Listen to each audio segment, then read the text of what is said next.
air-conditioned silence of China's celebrity machine was shattered not by a scandalous paparazzi photo or a leaked private message, but by the cold, hard clatter of data. In an era where whispers and rumors dominate entertainment news, a single unassailable document, a bill of sale for a multi-million yuan luxury vehicle, has become the weapon of choice in a war that threatens to expose the rotten core of an entire industry.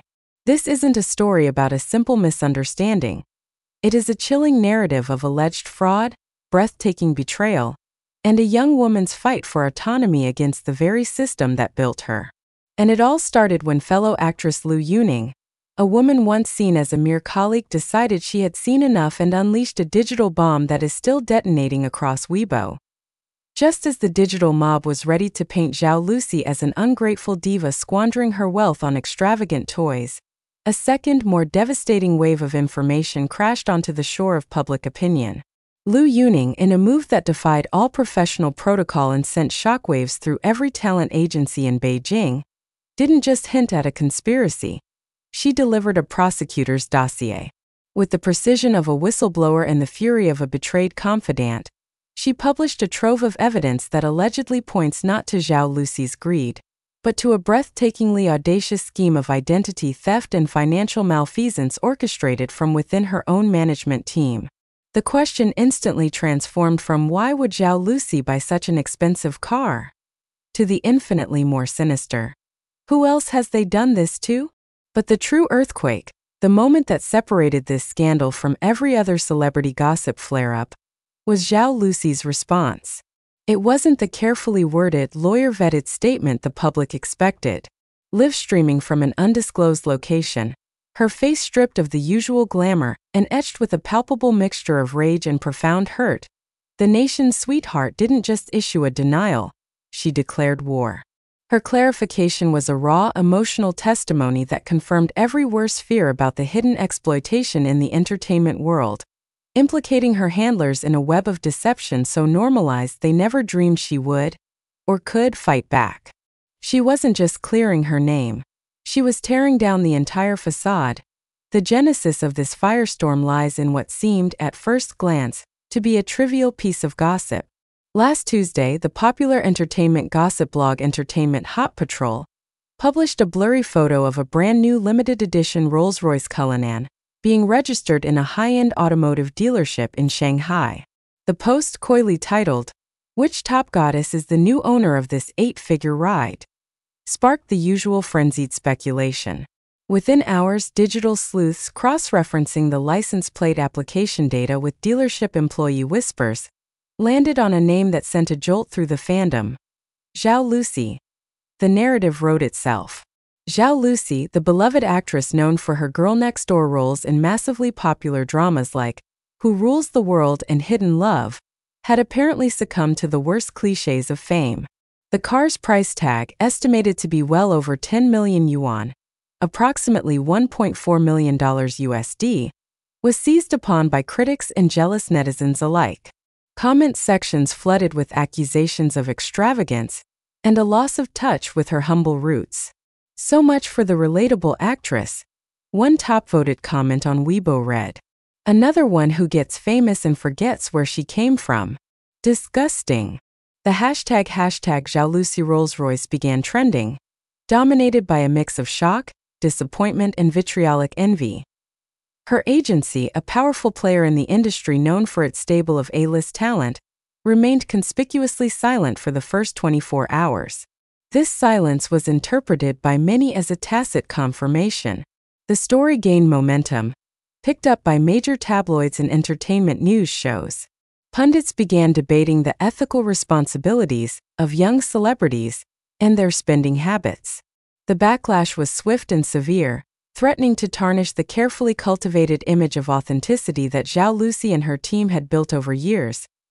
Then enter Lu Yuning, an actress of considerable stature herself but often operating in a slightly different sphere than Zhao Lusi, had always been viewed as a professional peer, not a close friend. Their interactions at awards shows and industry events were always documented as cordial and respectful, but nothing suggested a deep personal bond. Which is why her intervention was so seismically unexpected. Without any prior warning, Lu Yuning posted a lengthy thread on her official Weibo account. The post was not emotional. It was forensic. In the interest of truth and justice for a fellow artist who cannot currently speak for herself, the thread began. I feel compelled to share information that has come into my possession. The recent narrative surrounding Miss Zhao Lusi is not only false but appears to be the result of a deliberate and illegal act. What followed was a cascade of evidence that left the internet breathless. Lu did not deal in rumors. She dealt in documents. The first was a high-resolution scan of the vehicle's purchase contract. The car was indeed a Rolls-Royce Cullinan. The buyer's name was indeed listed as Zhao Lusi. But Lu's sharp red circles highlighted two critical details: the signature on the bottom line and the listed contact phone number. When compared to publicly available authenticated signatures of Zhao Lusi from fan mail and contractual obligations, was a crude forgery. The pen strokes were hesitant, the flourishes all wrong, the work of someone trying to imitate an autograph rather than provide a genuine signature. The second piece of evidence was even more damning. The contact number on the contract was not registered to Zhao Lusi or any of her known personal assistants. Through a reverse lookup service screenshot provided by Lu, the number was traced directly to the office of a mid-level manager at Zhao Lusi's own agency. The implication was staggering.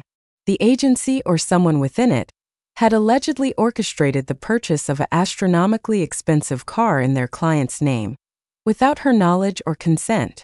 Lu's final post in the thread was a simple, devastating question. Why would an agency buy a car their client doesn't know about? And who did they really buy it for? The internet exploded. The hashtag agency forged Zhao Lusi's signature rocketed to the top of the trends, eclipsing the original scandal. The court of public opinion immediately adjourned its trial of Zhao Lusi and reconvened to put her entire management team on the stand. Theories ran rampant. Was this a scheme for tax evasion? Was the car a gift for a government official or a broadcaster to secure roles for other clients, laundered through Zhao Lusi's finances? Was it simply a brazen case of embezzlement, with a powerful employee using the star's credit to acquire a luxury item for themselves? The agency's silence now felt not like confirmation, but like a panic-induced lockdown. For another tense 12 hours, the world waited. News vans surrounded the agency's headquarters in Beijing. Lawyers and PR crisis managers were presumably locked in frantic meetings. The industry held its breath, knowing that the outcome of this scandal would have ramifications for every artist-management relationship in the country. Then Zhao Lusi herself broke the silence, and she did it in the most dramatic way possible. Bypassing all traditional media, she initiated a live stream on her personal Douyin account. The viewership numbers shattered records within minutes. She was not on a glamorous set. She appeared to be in a simple neutral room, wearing a plain white sweatshirt, her hair pulled back. Her eyes were red-rimmed, but her gaze was steady and fierce. "Hello everyone. Thank you for coming," she began, her voice quieter than usual but firm. "I am speaking to you today not as an actress, but as Zhao Lusi, the person. The last 48 hours have been the most shocking and painful of my life, and not because of the criticism from strangers, but because of the betrayal from those I considered my family." She confirmed everything Lu Yuning had alleged. She had not purchased the car. She had never seen the car. She had no knowledge of the transaction until the news broke online. She stated that the signature on the contract was a blatant forgery. Then she went further, much further, than anyone anticipated. "This is not an isolated incident," she revealed, her voice cracking with emotion before she steeled herself. "Upon discovering this, I immediately launched an internal audit with my personal lawyers. We have found discrepancies. Other purchases, large and small, made in my name over the past 2 years that I did not authorize.